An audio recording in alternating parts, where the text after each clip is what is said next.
प्राचीन भारत की सांस्कृतिक और धार्मिक विरासत का एक अनमोल रत्न है अयोध्या का श्री राम मंदिर। यहाँ हर दिन हजारों श्रद्धालु प्रभु श्री राम के दर्शन के लिए आते हैं। ये मंदिर उनकी अटूट आस्था और भक्ति का केंद्र है, जहाँ वातावरण में मंत्रों की गूंज और घंटियों की ध्वनि पूरे परिसर को पवित्रता से भर देती है।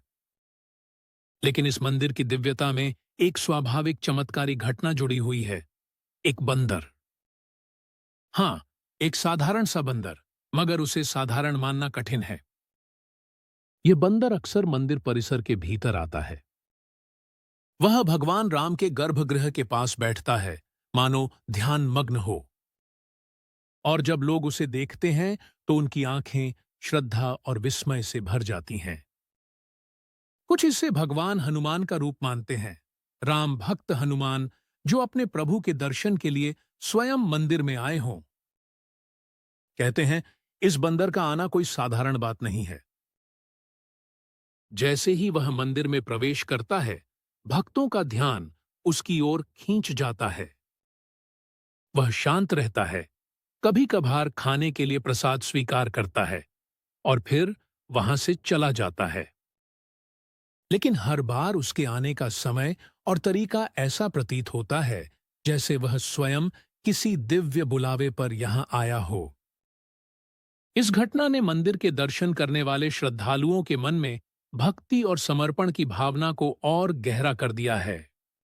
कई श्रद्धालु इसे चमत्कार मानते हैं।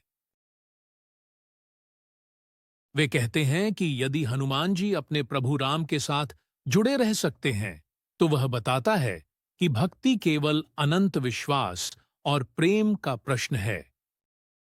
इस बंदर की उपस्थिति ने पूरे मंदिर परिसर को और अधिक पवित्र बना दिया है।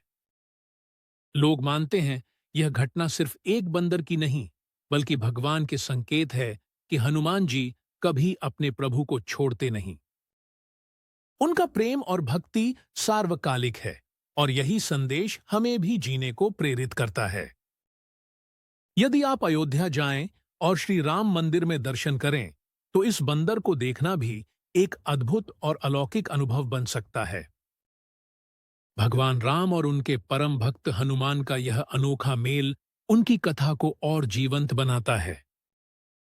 तो यह एक स्मरण है, भक्ति के लिए कोई सीमाएं नहीं हैं।